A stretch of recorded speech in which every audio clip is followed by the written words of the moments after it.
Selamat datang kembali di sesi telaah mendalam kita. Hari ini kita mau gali lebih jauh pemikiran Peter Drucker, ya. Fokusnya di bab 24 dari buku The Essential Drucker.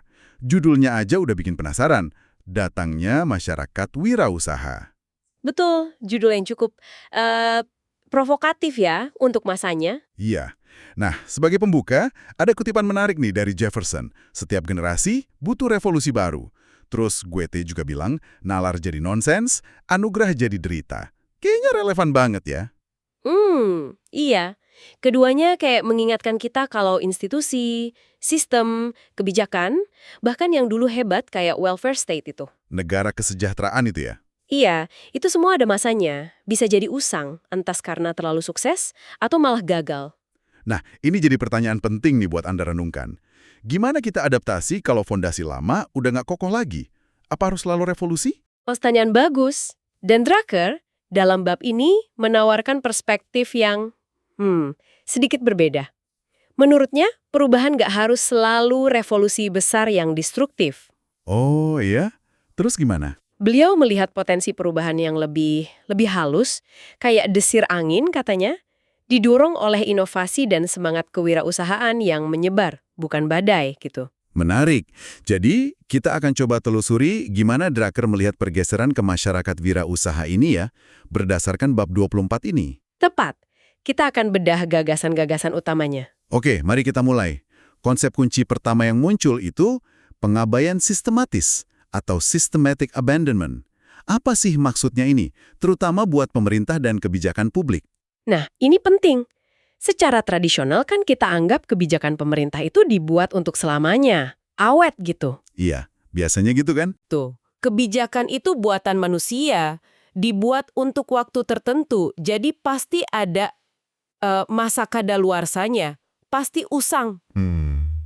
Masuk akal sih. Pengabaian sistematis ini artinya kita harus secara sadar, terencana, rutin gitu, ngevaluasi semua kebijakan, program, institusi. Tujuannya apa? Iya buat lihat mana yang udah nggak efektif, mana yang tujuannya udah tercapai, mana yang udah nggak cocok sama zaman sekarang. Terus ya udah, hentikan, abaikan secara sistematis. Kedengarannya logis banget ya, efisien gitu. Tapi, praktiknya gimana? Politik kan seringnya penuh kepentingan ya. Susah nggak sih membongkar program yang udah ada pendukungnya? Nah, itu dia tantangan terbesarnya. Drucker juga sadar kok soal ini. Beliau kritik tuh, politik seringnya maunya mempertahankan yang udah ada aja. Iya kan? Tapi poin penting Drucker, pengabaian sistematis ini bukan cuma nice to have, tapi keharusan. Wajib hukumnya kalau masyarakat mau maju dan adaptif. Oh, jadi bukan pilihan ya, tapi keharusan. Betul. Tanpa mekanisme buang beban masa lalu, sumber daya kita habis buat hal nggak produktif. Inovasi mandek, bisa krisis malah. Jadi ini disiplin vital yang harus dibangun. Pertanyaannya simpel, kalau program ini belum ada, apa kita akan mulai hari ini?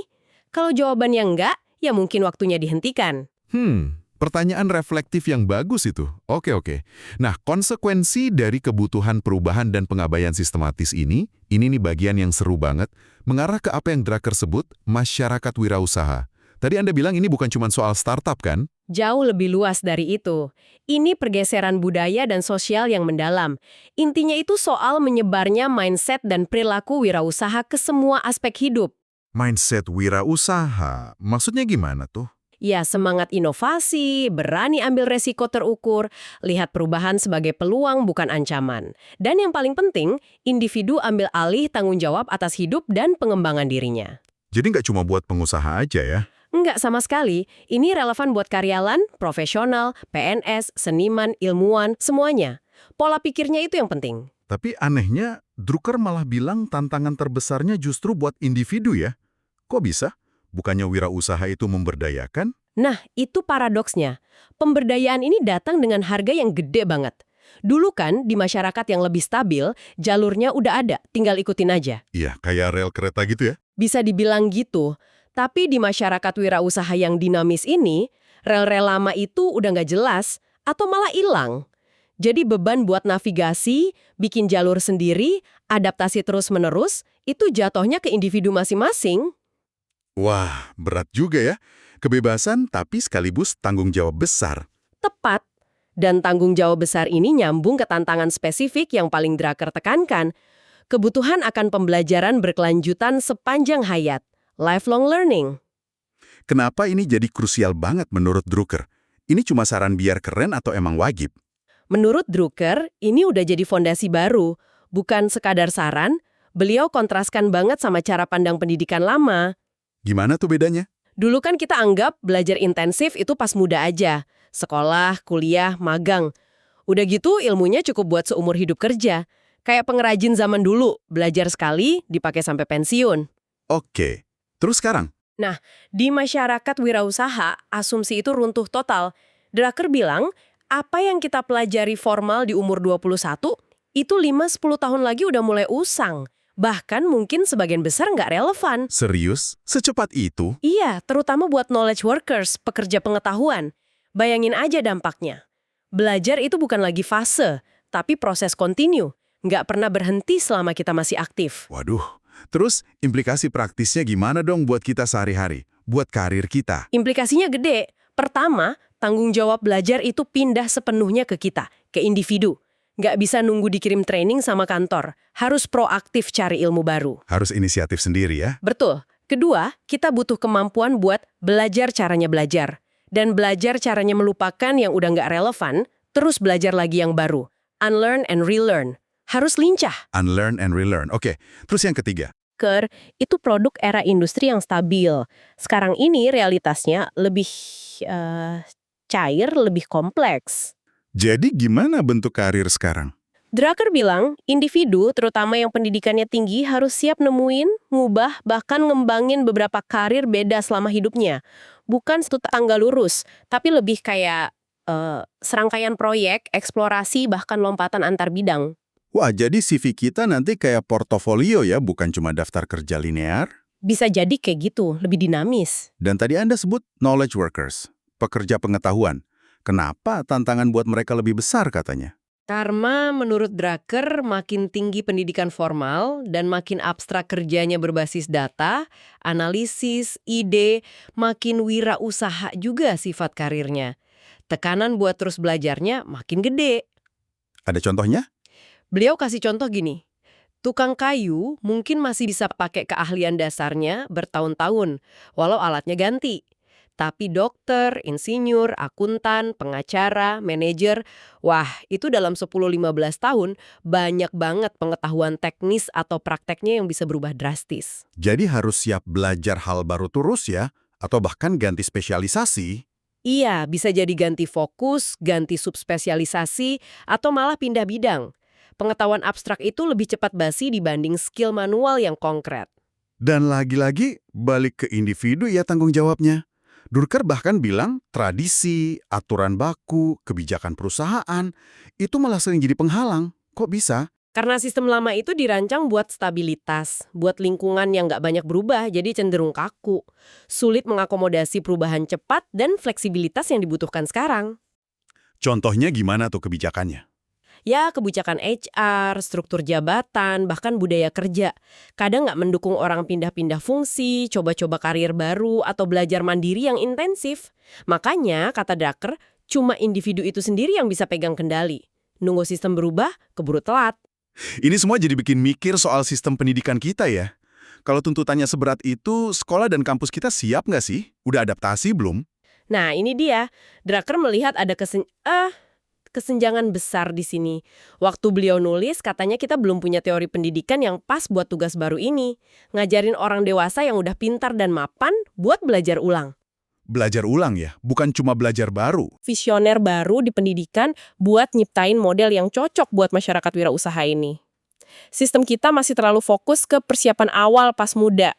Wah, kedengarannya agak pesimis ya soal peran institusi pendidikan formal. Tapi ada harapan nggak sih? Ada contoh bagus gitu? Ada. Menariknya, meskipun teorinya belum ada, praktiknya kata Drucker udah jalan. Terutama di Amerika Serikat waktu itu. Beliau lihat pendidikan berkelanjutan, continuing education, pengembangan profesional buat orang dewasa, itu jadi industri pertumbuhan yang pesat banget. Oh iya, tumbuh gitu aja? Iya, tumbuhnya organik dari bawah. Bukan karena ada rencana besar dari atas, tapi karena kebutuhan nyata di lapangan. Individu dan organisasi butuh, ya mereka cari cara. Wah, itu positif ya. Jadi praktik mendahului teori. Menarik banget. Nah, kita tarik ke gambaran lebih luas lagi. Implikasi sosialnya gimana nih dari masyarakat wirausaha ini? Tadi kita singgung welfare state. Gimana posisi masyarakat wirausaha ini terhadap negara kesejahteraan? Penggantinya kah? Drucker cukup jelas soal welfare state. Di teks ini beliau bilang welfare state itu masa lalu, bukan masa depan. Wah, tegas juga ya. Iya, meskipun nggak ngasih blueprint penggantinya secara detail, masyarakat wirausaha ini secara implisit jadi model sosial ekonomi berikutnya.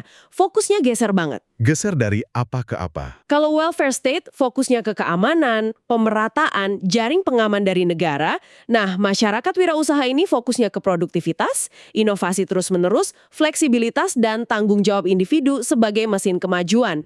Jadi, bukan berarti nggak ada jaring pengaman sosial sama kali. Mungkin bukan gitu, tapi penekanannya geser. Dari bergantung ke negara, jadi ke penciptaan nilai dan kemandirian lewat semangat wirausaha di semua lini. Oke, cukup jelas pergeserannya.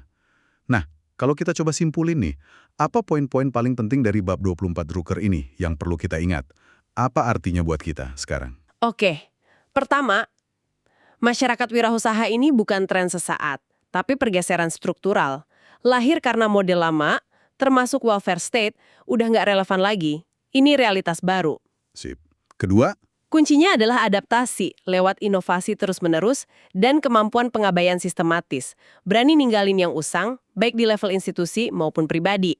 oke. Ketiga, ini yang paling kena ke kita ya. Iya, tanggung jawab utama pindah ke individu. Anda, saya, kita semua dituntut jadi wirausahawan buat karir dan belajar kita sendiri. Harus proaktif, mandiri, siap belajar seumur hidup. Keempat, soal pendidikan ya. Betul, pendidikan orang dewasa, pembelajaran berkelanjutan jadi pilar penting banget. Kebutuhan praktiknya bahkan udah duluan dibanding teori atau sistem formalnya. Dan kelima, secara sosial, Kita lihat potensi pergeseran dari model negara penjamin ke model yang lebih dorong produktivitas, inovasi, kemandirian lewat semangat wirausaha. jadi intinya, pesan Drucker jelas ya.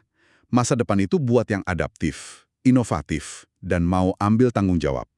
Gitu. Tepat sekali. Masyarakat wirausaha ini nuntut kita semua buat terus gerak, terus belajar, terus adaptasi. Ini bukan cuma soal ekonomi, tapi cara kita hidup dan bangun karir di dunia yang berubah ini.